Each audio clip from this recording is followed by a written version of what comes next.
Почитувани, ви благодарам што сте со Гласот на Америка на македонски јазик. Јас сум Игор Стефановски. Инфлацијата длабоко удира по џебот на граѓаните. Дали конечно ќе се стави крај на економската криза? Во ова интервју разговарам со универзитетскиот професор Синиша Наумовски од АБИТ, кој деновиве во посета на Соединетите Американски држави. Професоре Наумовски, добро ни дојдовте во Гласот на Америка. Благодарам, добро ве најдов и ми е чест што гостувам во Voice of America во Вашингтон. Повтор пат. Проекцијата на Народната банка е дека инфлацијата од 14% ќе падне на меѓу 8 и 9. Ова во интервју за Гласот на Америка пред точно 2 недели го кажа гувернерката Бежовска. Колку оваа проекција е реална и како да се дојде до таа? Како што кажавте во самата најава, инфлацијата е проблем глобален. И како што бевме во копнеш после две години и повеќе можеби во тој пандемиски период дека ќе излеземе, дојде и украинската војна или војната во Украина во 2022 година и сето тоа направи во земјите од еврозоната, особено во оние земји кои се во развој, каде што сме и ние во земјите од Западен Балкан или сега Отворен Балкан, нели, иницијативата, да имаат инфлаторни двоцифрени стапки. Очекувањата мои, јас тоа го најавив во неколку национални медиуми во Скопје, се дека инфлацијата во оваа година ќе биде двоцифрена за жал. Значи ќе се движиме до двоцифрена, на границата помеѓу двоцифрена и едноцифрена инфлација. И сега причинителите можеме да ги бараме многу. Но еден од најголемите причинители, ако ја земеме Европската унија да ја анализираме, која има една Европска централна банка и земјите ги уредува монетарните економии преку тој механизам, има различни стапки на инфлаторни спирали во сите земји. Западните развиени земји, како што е германската економија, француската, шпанската и така натаму, имаат едноцифрена инфлација. Додека оние земји кои се од Балтичкиот регион имаат дури и до 30% инфлација. Што покажува тоа? Структурата на економијата е важна. Земјите кои имаат добра структура и продуктивност на труд имаат пониска стапка или подобро ја совладуваат инфлаторниот притисок во овој период на глобална криза. Македонската структурна економија за жал е лошо поставена си во овие 30 години и ефектите ги чувствуваме сега. Професоре, граѓаните се под силен притисок, особено за основните прехранбени производи. Владата не испорачува резултати. Мислите ли дека има надеж за наскоро да се врати економијата во нормално, во на старото време пред? Како што кажав, оваа година прво очекувањата беа во 2022 да има стабилизација, почна војната и тоа направи дополнителен притисок и на нарушената понуда. Сега, кога понудата глобална ви е нарушена, нормално е да има поместување и побарувачки понуда и цените одат нагоре или не достигаат некои репроматеријали во контекст на она што сега се случува во економијата или во продуктите. Или со други зборови, граѓаните наскоро не може да очекуваат пониски. Моите предвидувања, еве субјективни како научно-истражувачки работник, се околу 2024 втората половина. И тоа ќе зависи се од факторите кои што ќе се случуваат во Украина. Тоа е многу. Јас сум на мислење дека таму мора да се најде мир или мора да има на некој начин стишување на работите за глобалната економија да има релаксирање. А во контекст на цените на продуктите и очекувањата на граѓаните, за жал, како што реков и во претходното прашање, лошата структура на економијата, која што овие 30 на години така имаме поставено, која генерира слабо производство на домашна храна, ние имаме недостаток на електрична енергија, сега тоа го менуваме, тоа е многу доцна и така натаму. Сите тие варијабли предизвикуваат вакво движење. Сега имате вие две политики. Од една страна е фискалната политика, која сака да интегрира свежи пари во економијата. Имаше зголемување на плати, имаше и одредени други мерки за помагање во економијата. Тоа дополнително може да влие негативно во инфлацијата и од другата страна имате централната монетарците или монетарната власт која па сака да го креира стопирањето на растот на цените или има политика која е заострувачка политика, би рекол. Токму Народната банка во 2021 година ги затегна овие монетарни политики. Во 2022 ја покача основната каматна стапка, со тоа по автоматизам и се зголемија кредитните продукти за граѓаните. Често се прашуваат граѓаните до кога ќе се покачуваат кредитите на каматните стапки на кредитните картички и другите производи. Дали и за ова може да се чека до 2024 година? Во 2022 година неколку пати имаше покачување на монетарците кај нас. Тоа го следевме или го правевме врз основа на движењата на Европската централна банка и на Федералните резерви овде кај вас.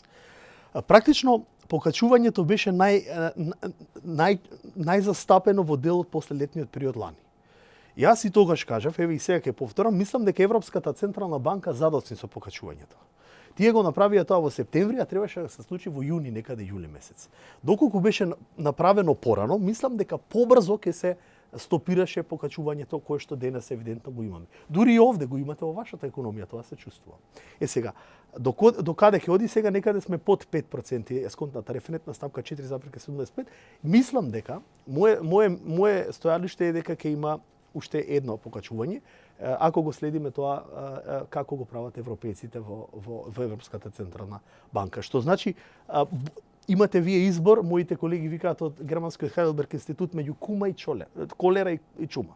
Значи, што и да направите во овој период, вие може да изберете за сметка на кревкиот и така мал економски раст на бруто домашниот производ, кој е нешто над нула, може да ја стопирате економијата и тоа да се сведе во рецесија. Или да ја пуштите економијата да оди напред, да ја избегне рецесиониот период, за сметка на тоа да ја покачите инфлацијата. Има одредени економисти кои го застапуваат второво и има економисти кои го застапуваат првата теза по-рестриктивна. Јас, ако мене ме прашате, бидејќи разговараме од субјективно мислење, јас сум секогаш на стојалиште на страна бизнисот. Мислам дека за стопанството не е многу добро да имаме силни и остри покачувања или рестриктивна политика на монетарците, бидејќи и онака ќе ја уништиме кревката стопанско движење на бизнисите. Сега тука треба да изберете. Впрочем, и најважно е тоа и препораката и на Меѓународниот монетарен фонд и на Светската банка во однос на вмрежување на двете политики. Фискалната и монетарната мора да реагираат заедно. Пред еден месец бевме сведоци на пропагање на банка во Соединетите Американски држави, а и ризик за пропагање на Швајцарската банка. Дали тоа некако може да се рефлектира во Македонија, во Северна Македонија, да пропадне некој од банките, иако факт е дека банките имаат висока заработувачка последниве години. Можам да кажам една критична недела во македонската стручна јавност, токму кога овде банката на Силиконска долина пропадна. Внимавајте, 13-та банка во Америка пропаѓа и тоа беше можеби најтешката задача еве на јас како дел од таа стручна јавност да го објасниме на македонската публика и на граѓаните. Треба ли граѓаните да се паничат, да повлекуваат? Не треба, еве се покажа, веќе сега влегуваме во крајот на април, почетокот на мај. Поминаа 2 месеци и американската влада реагираше, соодветно се сеќавам председателот Бајден во тој период јавно излезе и реагираше со тоа што државата ги заштити сите тие кои беа депоненти и иматели на државни обврзници, дека ќе ги заштити со државни гаранции за тие хартии од вредност. Таа банка во Силиконската долина беше банка која беше посебна од македонските банки, 13 на број кои се позиционирани на традиционално комерцијално банкарство. Кога велам традиционално, значи со обезбедување на колатерали и така натаму, или ние често велиме прудентен е македонскиот банкарски сектор. Е базиран на традиционалниот концепт. Американската банка е една ситуација која што е базирана на поддршка на стартапи и креирање на висока ликвидност повторно неприродна, поради брзиот развој на IT технологијата и стартапите во тој дел овде, од една страна, и од друга страна вложувањето на нивниот менеджмент во државни обврзници кои што се најмалку ризични. Сега, како што ФЕД затегнуваше, така државните обврзници, тоа е обратно пропорционален процес, пропаѓа. Тоа го говоревме и за македонскиве граѓани. Тоа во македонскиот случај не е ситуација, бидејќи ние сме далеко од тој модел на финансирање на таков вид на банки. Во контекст на швајцарскиот случај, бидејќи го спомнавте и банката на Credit Suisse, таму веќе неколку години управата на таа банка бележеше лоши пласмани, креираше загуба. Само лани некаде 7,8 милиарди евра е креирана загубата и нивниот доминантен поддржувач инвеститор од источните земји, Саудиска Арабија, Централната банка на Саудиска Арабија, престана да ги поддржува како поддршка во финансирањето и тоа допринесе паника и ефектот беше таков каков што беше. Но за среќа, Швајцарија е еден столб во банкарскиот сектор во глобални рамки, тоа беше брзо санирано. И истото тоа немаше ефекти во македонската економија. Македонскиот монетарен систем е само 5 до 6% со побарување и околу 6,6 обврски со трансферите со меѓународните банки. Тоа значи дека ние немаме некаков ризик. Изгора на сето тоа, германската Deutsche Banka имаше мали шпекулативни потреси и тоа беше брзо санирано од тамошната германска управа и се покажа дека криза. Моето мислење е да бидам објективен, еве нека биде и шпекулација, дека тој период од таа недела до две беше сепак предизвикан од овие. Ние сме во економска трета војна. Јас тоа го коментирам неколку пати. Не сме во традиционална војна, но тоа се гледа. Светот после 2023 нема да биде никогаш ист, и 22 се извинувам, бидејќи е поделен на два дела. Имате источен и западен свет, каде што паралелно веќе се формира источна економија и оваа западната, каде ние како земја малечка припаѓаме и традиционално и на европското тло и сојузник со Соединетите американски држави. Професоре, периодов службено сте во Соединетите американски држави. Дали можеби имавте средби со колеги од банкарскиот сектор? Се развили некаков начин на евентуална можна соработка? Имавме комуникација некоја во Њујорк со поедини инвеститори.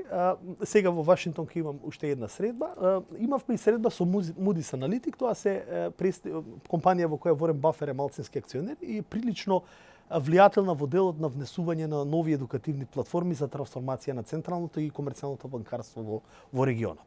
Така да представниците се од Грција, еве, од грчки граѓани, што е добро да го покажеме тоа на дело како сојузници со нашите соседи за да делуваме и во македонската монетарна економија. Она што е важно за македонските граѓани, посетата највеќе се искористи во делот на стандардизација на сертификацијата во менеџерското сметководство и контролингот.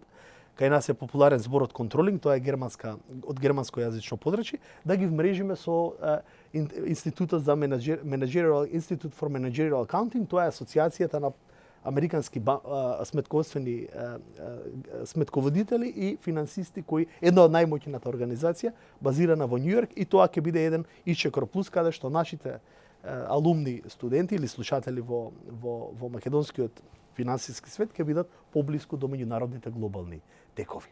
Професор Нумовски, ви благодарам што одвоивте време во ова интервју за Гласот на Америка. Благодарам на поканата. А вам, почитувани гледачи, ви благодарам за вниманието и довербата. Повеќе содржини ќе најдете на нашиот вебсайт mk.voanews.com, како и на нашите социјални платформи. Пријатно.